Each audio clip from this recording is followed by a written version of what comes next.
नमस्कार बच्चों, स्वागत है आपका हिंदी की ऑनलाइन क्लास में। आज मैं आपको करवा रही हूँ आपकी व्याकरण पुस्तिका का एक अगला विषय, जिसका नाम क्या है? विराम चिन्ह। ठीक है, विराम चिन्ह, विराम का अर्थ होता है, देखिए, रुकना। जब हम अपनी बात को दूसरों तक समझाते हैं या दूसरों के आगे हम बोलते हैं, तो क्या हम लगातार बोलते जाते हैं, बीच में रुकते ही नहीं है। हम अपनी बात को समझाने के लिए थोड़ा थोड़ा बीच में रुकते हैं और किसी किसी बात पर हम विशेष बल दे के बोलते हैं, जोर लगाकर बोलते हैं। कोई बात हम धीरे बोलते हैं, किसी बात पर हम थोड़ा सा आवाज को अपनी तेज करते हैं। तो ये सारी चीजें क्या हैं? अपनी बात को समझाने के लिए बीच में थोड़ा सा विराम ले लेकर बोलना। ठीक है, अर्थात आराम करना, रुकना। और अगर जब हम बोलते समय इस तरह के विराम लेते हैं, तो लिखते समय भी हमें जो है थोड़ा सा विराम लेना पड़ता है। और लिखने के लिए इन विरामों को दर्शाने के लिए कुछ चिन्ह बनाए गए हैं, जिन्हें हम विराम चिन्ह कहते हैं। देखिए, हम बातचीत के समय बीच बीच में दूसरों को अपनी बात समझाने के लिए या अपनी किसी बात पर बल देने के लिए थोड़ा रुकते हैं। ठीक है, और लिखित रूप में रुकने और विराम के लिए कुछ चिन्हों का प्रयोग किया जाता है, और इन्हीं चिन्हों को क्या कहते हैं? विराम चिन्ह। लिखित भाषा में रुकने के निर्देश के लिए प्रयोग किए गए संकेत चिन्हों को ही हम क्या कहते हैं? विराम चिन्ह। देखिए, जैसे वाह, क्या बात है। देखिए, वाह, रुके, लेकिन वाह हमें हैरानी से बोला है हमने, वाह, तो हम यहां पर क्या विस्मयादिबोधक चिन्ह लगाते हैं। क्या बात है, जब हमारी बात पूरी हो जाती है तो हम यहाँ पर डंडा लगाते हैं, जिसे कि हम पूर्ण विराम कहते हैं। ठीक है, क्या बात है। अब हमने किसी से प्रश्न पूछा है, प्रश्न पूछ रहे हैं तो पीछे क्या आ जाएगा? प्रश्नवाचक चिन्ह। तो इन्हीं चिन्हों को ही हम विराम चिन्ह कहते हैं। देखिए, आपके जो विराम चिन्ह है हिंदी में, वो इस प्रकार है।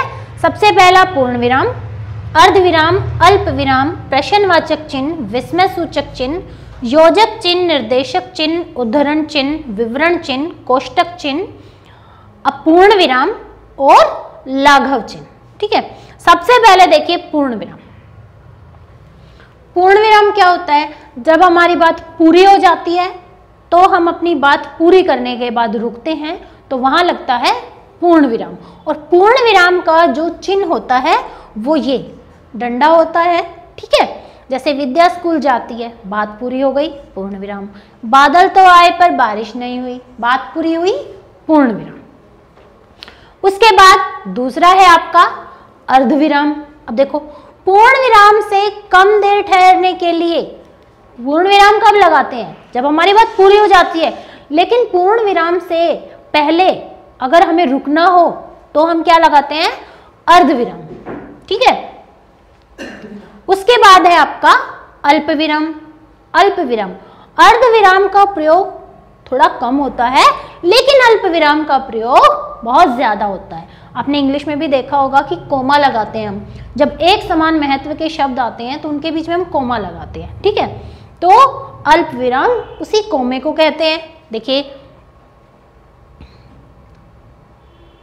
ये देखिए, जैसे बहुत सारी चीजें, मान लो लाभ हानि, यश अपयश, मान सम्मान। ठीक है, तो हमने बीच में लगाया ना अल्प विराम। या फिर वह बाजार से दाल, चावल, चीनी और चाय की पत्ती खरीद लाए।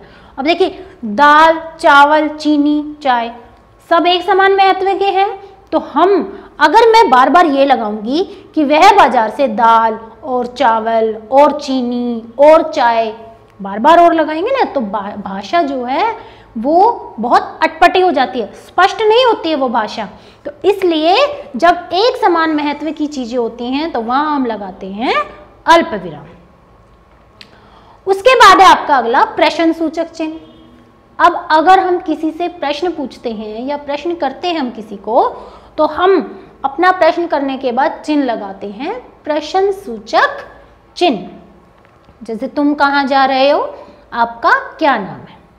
उसके बाद अगला है आपका विस्मय सूचक चिन्ह। विस्मय सूचक चिन्ह, डंडा और उसके नीचे बिंदी। ठीक है, विस्मयादिबोधक चिन्ह का प्रयोग प्रसन्नता, विस्मय, घृणा, शोक आदि ऐसे भावों को प्रकट करने के लिए, या मतलब जब हम बहुत खुश होते हैं या हमें किसी से घृणा आती है, ठीक है। देखिए जैसे आहा कैसा सुंदर दृश्य है, तो आहा इसमें सूचक चिन्ह, हाय बेचारा मारा गया, तो हाय विस्मय सूचक चिन्ह। उसके बाद है आपका अगला है योजक चिन्ह। योजक चिन्ह योजक शब्दों की तरह ही होता है। जैसे योजक शब्दों से हम दो वाक्यों को जोड़ते हैं ना, वैसे ही योजक चिन्ह के द्वारा भी हम ऐसे ही जोड़ते हैं। जैसे देखो ज्ञान विज्ञान, चलते फिरते, लेन देन, दिन रात, एक जैसे शब्द या फिर ऑपोजिट उल्टे शब्द, विलोम शब्द, उनके बीच में हम ये योजक चिन्ह का प्रयोग करते हैं। उसके बाद है निर्देशक चिन्ह। देखो निर्देशक मतलब किसी को निर्देश देना, इंस्ट्रक्शंस देनी। तो देखिए वचन, जैसे वचन दो प्रकार के होते हैं, हम बता रहे हैं अपनी बात को, एक वचन और बहुवचन। सम्राट ने कहा, कही गई बात हम बता रहे हैं, तो निर्देशक चिन्ह। देखो बेटा योजक चिन्ह और निर्देशक चिन्ह लगभग एक समान होते हैं, लेकिन सिर्फ उनके आकार में अंतर होता है। योजक चिन्ह थोड़ा छोटा होता है और निर्देशक चिन्ह योजक चिन्ह से बड़ा होता है, ठीक है, इनमें यही अंतर है। उसके बाद अगला है आपका उद्धरण चिन्ह। देखिए उद्धरण चिन्ह किसको कहते हैं, जिसको कि आप इंग्लिश में इन्वर्टेड कोमा बोलते हो, वो होता है हमारा उद्धरण चिन्ह। और उद्धरण चिन्ह दो प्रकार के होते हैं। आपने देखा भी होगा, पुस्तकों में पढ़ा भी होगा कि कहीं कहीं पर जो है एक कोमा होता है, इन्वर्टेड कोमा, उद्धरण चिन्ह एक एक होता है, और कहीं कहीं पर दो दो होते हैं। तो उसमें क्या अंतर है, देखिए किसी व्यक्ति के कथन को मूल रूप से उद्धृत करने के लिए इस विराम चिन्ह का प्रयोग किया जाता है।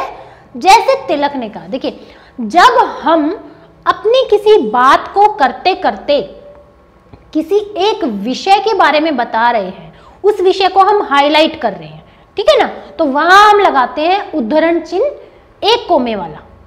लेकिन अगर हम किसी के द्वारा कही गई बात को एज इट इज बोल रहे हैं, हम बदल नहीं रहे हैं, जैसे बोलते हैं ना कि सुभाष चंद्र बोस ने कहा कि तुम मुझे खून दो मैं तुम्हें आजादी दूंगा, तो हमने उनकी कही गई बात को हमने एज इट इज उसी तरीके से बोला है, बदला नहीं है ना। लेकिन अगर हम बदल के बोलेंगे तो क्या बोलेंगे कि सुभाष चंद्र बोस ने कहा कि आप लोग उन्हें खून दो वो तुम्हें आजादी देंगे, बदल दिया ना।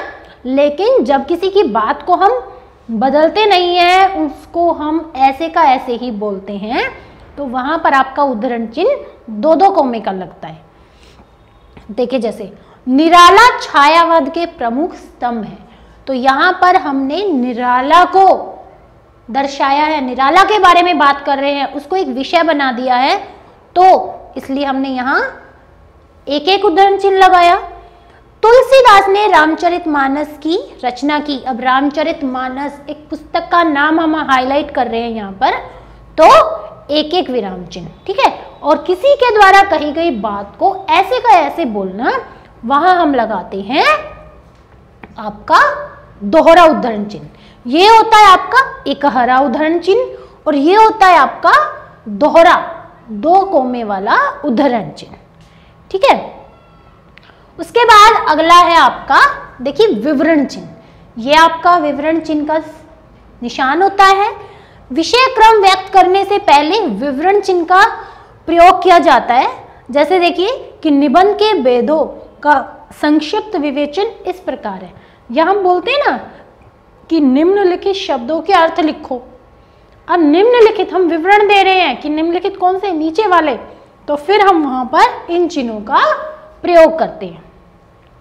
उसके बाद आपका कोष्टक चिन्ह। कोष्टक किसे कहते हैं, ब्रैकेट को। ब्रैकेट जब हम किसी विषय को हाईलाइट करने के लिए ब्रैकेट लगाते हैं ना, उसके शुरू में भी लगाते हैं, उसके बाद बंद करने के लिए लगाते हैं, तो उसे कहते हैं कोष्टक चिन्ह, ठीक है। कोष्टक चिन्ह जैसे देखो भाषण, बोलना, मतलब जब हम किसी शब्द का दूसरों को समझाने के लिए उसके और भी अर्थ बताते हैं, ठीक है, तो हम उन अर्थों को किस में, ब्रैकेट में लिख देते हैं ताकि समझ जाएं कि भाषण का अर्थ बोलना और श्रवण का अर्थ सुनना हो गया। ठीक है, कोष्टक 3 प्रकार के होते हैं, छोटा कोष्टक, मझला कोष्टक और बड़ा कोष्टक। देखिए ये सारी चीजें जो हैं ये आपको मैथ्स में दिखाई देंगी। ठीक है, और आपने देखी भी होंगी कि पहले छोटा ब्रैकेट खोलते हैं, फिर बीच का ब्रैकेट खोलते हैं, फिर बड़ा ब्रैकेट खोलते हैं। ठीक है ना, तो ये कोष्टक यही होते हैं। उसके बाद है आपका अपूर्ण विराम। अब देखो अपूर्ण विराम जहां सिर्फ 2 बिंदी लगाई जाती हैं, जहां पर वाक्य पूर्ण नहीं होता वरन उसमें कोई विवरण दिया जाता है, मतलब वाक्य पूरा नहीं हुआ है लेकिन आगे वो विवरण दे रहा है, आगे वो वर्णन कर रहे हैं, तो वहां लगाया जाता है हमारा अपूर्ण विराम। जैसे श्री कृष्ण के सभी नाम, अब देखो उन्होंने वाक्य पूरा नहीं किया ना, श्री कृष्ण के सभी नाम, उन्होंने अपूर्ण विराम लगा दिया, आगे वो नाम बता दिए क्योंकि आगे उन्होंने नामों का वर्णन भी किया है। संज्ञा के विकारक तत्व पूरा नहीं किया ना, विकारक तत्व, लिंग, वचन आदि। अब एक तो हम ये बोले कि संज्ञा के विकारक तत्व लिंग और वचन है, ये तो पूरा वाक्य बना दिया, लेकिन संज्ञा के विकारक तत्व अपूर्ण विराम, लिंग, वचन आदि। ठीक है, तो जहां वाक्य पूरा नहीं होता, हमें उस वाक्य को और आगे बोलना होता है, तो वहां हम लगाते हैं अपूर्ण विराम। और अब है आपका सबसे आखिरी लाघव चिन्ह। देखो लाघव, लाघव जो शब्द है वो लघु शब्द से बना है, लघु अर्थात छोटा। तो जब हम शब्दों को छोटा करके बोलते हैं, मतलब उनकी शॉर्ट फॉर्म में बोलते हैं, तो वहां होता है आपका लाघव चिन्ह। और लाघव चिन्ह क्या है, ये बिंदी या छोटा सा गोल जीरो के समान जिसे हम लिखते हैं। देखो जैसे डॉक्टर, प्रधान, आज आने वाले। अब देखो डॉक्टर अगर हम पूरा शब्द लिखते हैं तो ये होता है, ठीक है ना। अगर हम इसको शॉर्ट फॉर्म में लिखेंगे तो हम ऐसे लिखेंगे ना, तो ये लाघव चिन्ह, ये देखो ये चिन्ह लगा दिया, इसका मतलब हमने इस डॉक्टर को छोटा कर दिया।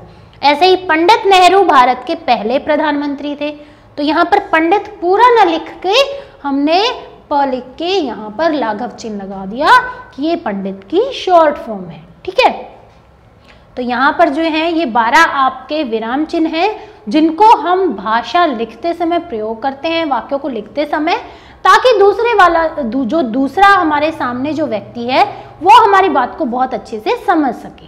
ठीक है, और इन विराम चिन्हों के अभाव में हमारी जो भाषा होती है ना वो बहुत ही सरल मतलब नीरस हो जाती है, कोई रस नहीं रहता है, रोचक नहीं होती है। ठीक है, तो इसलिए आप सबको ध्यान रखना है कि वाक्य में लिखते समय आपको किन किन विराम चिन्हों का और कहाँ कहाँ पर उनका प्रयोग करना है। ठीक है, उम्मीद करती हूँ कि इस वीडियो के द्वारा आपको विराम चिन्ह और उनको लगाने के स्थान के बारे में आपको अच्छे से समझ में आ गया होगा। धन्यवाद।